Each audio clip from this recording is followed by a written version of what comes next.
오늘 말씀은 음행으로 사라져버린 첫사랑의 영광, 음행으로 사라져버린 첫사랑의 영광, 이런 제목을 가지고 말씀을 상고하고자 합니다. 오늘 10절부터 말씀을 보겠습니다. 옛적에 내가 이스라엘을 만나기를 광야에서 포도를 만남같이 하였으며, 하나님이 이스라엘을 향한 첫사랑의 모습을 이렇게 호세아 선지가 표현하고 있는 것입니다.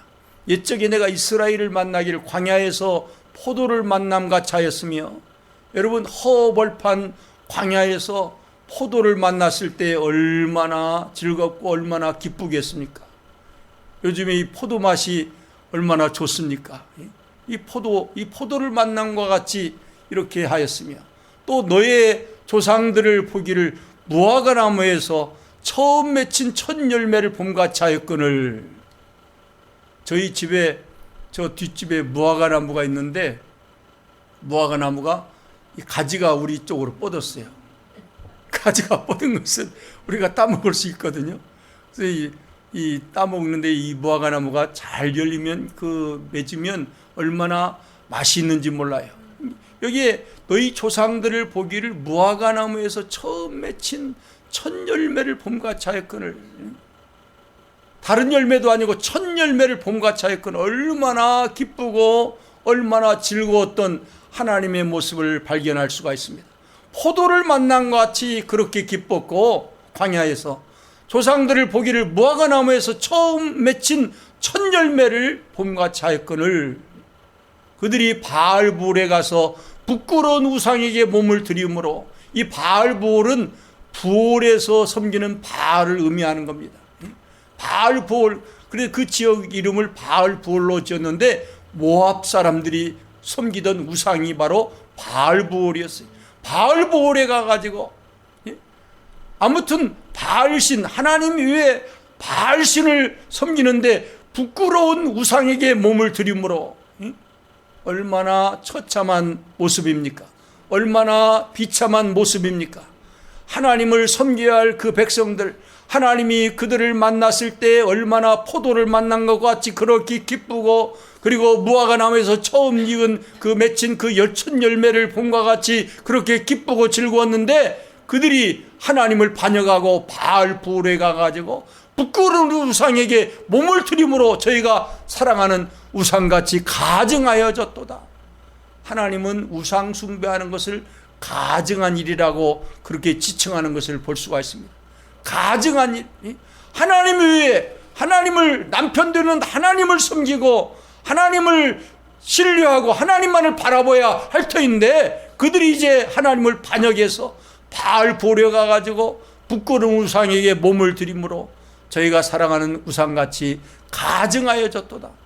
그러면서 저주가 임하는데 11절 이하에 보면, 에브라함의 영광이 새같이 날아가리니 해산하는 것이나 아이 베는 것이나 임신하는 것이 없으리라.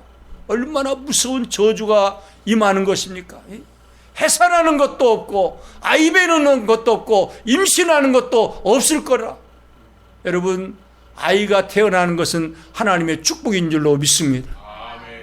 아이가 생산되는 건 하나님의 축복인데, 이제 하나님의 법도를 어기고 바알부올에 가가지고 우상을 숭배하고 그리고 가증한 일을 범했을 때 하나님의 무서운 저주가 임하는데, 북이스라엘의 에브라함의 영광이 새같이 날아가 버리고 말 건데, 해산하는 것도 아이 베는 것도 임신하는 것도 없으리라. 옛적에, 그 다음에 봅시다. 12절에 혹 그들이 자식을 기를지라도 내가 그 자식을 없이 하여 한 사람도 남기지 아니할 것이라. 얼마나 무서운 저주가 임하는지 모릅니다. 하나님을 온전하게 경배하지 아니하고 바알을 숭배하고 바알을 그렇게 신뢰하고 바알을 섬길 때에 그 나라에 무서운 저주가 임하는데, 자식을 기른다 할지라도 내가 그 자식을 없이 하여서 한 사람도 남기지 아니할 것이라. 얼마나 무서운 저주입니까? 내가 그들을 떠나는 때에는 그들에게 화가 미치리로다. 내가 보건대 이브라임은 아름다운 곳에 심긴 두루와 같으나 그 자식들을 살인하는 자에게로 끌어내리로다. 후손들에게 무서운 이런 저주가 임하고 있는 것을 볼 수가 있습니다. 14절에 봅시다. 여호와여 그들에게 주소서 무엇을 주시려 하나이까? 아이 베지 못하는 태와 젖없는 유방을 주시옵소서. 얼마나 무서운 저주입니까? 호세아도 하나님께 기도할 때 아이를 베지 못하는 태와 젖없는 유방을 주시옵소서. 그들의 모든 악이 길갈에 있으므로, 길갈을 중심으로 악을 행하는데 길갈에 있으므로 내가 거기에서 그들을 미워하였노라.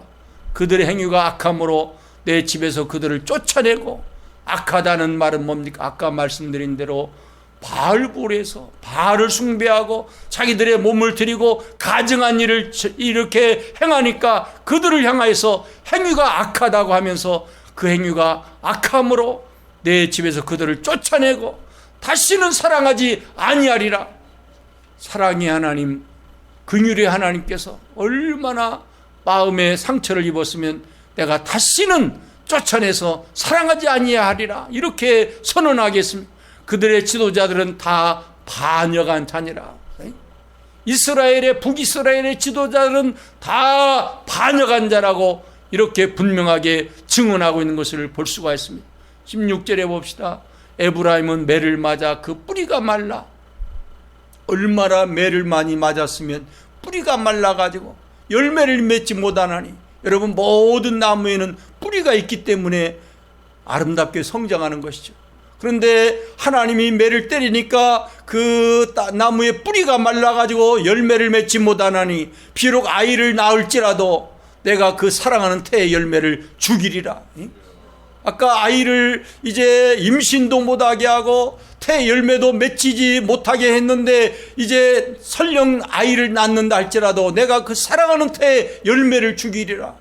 얼마나 무서운 저주가 그들에게 임하는 것을 알 수가 있습니다. 그들이 듣지 아니하므로, 하나님의 말씀을 듣지 아니하므로 내 하나님이 그들을 버리시리니 그들이 여러 나라 가운데 떠도는 자가 되리라.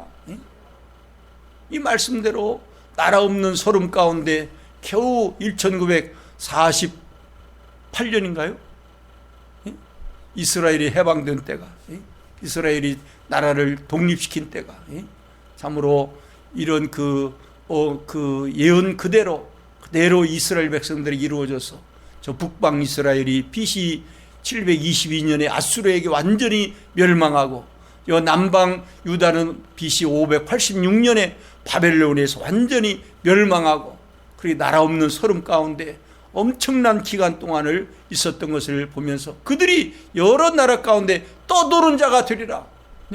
우리나라도 일제치하 36년 동안을 고통을 많이 당하다가 하나님의 기적적인 은혜로 1945년 8.15 그 해방의 축복을 주셔서 지금까지 달려오고 있는데, 참으로 이게 바로 하나님이 하시는 일인 줄로 믿습니다. 우리 이스라엘을 보면서 특별히 저 북이스라엘의 음행으로 사라져버린 첫사랑의 영광이란 이 말씀을 보면서 우리는 결단코 하나님을 배반하지 아니하고 하나님을 멀리하지 아니하고 하나님의 명령을 불순종하지 아니하고 끝까지 우리의 생명이 다하는 그 순간까지 끝까지 우리 하나님을 사랑하고 하나님을 신뢰하고 하나님의 말씀만을 순종하며 살아가는 우리의 축복된 삶이 되어지기를 주님의 이름으로 간절히 축원합니다.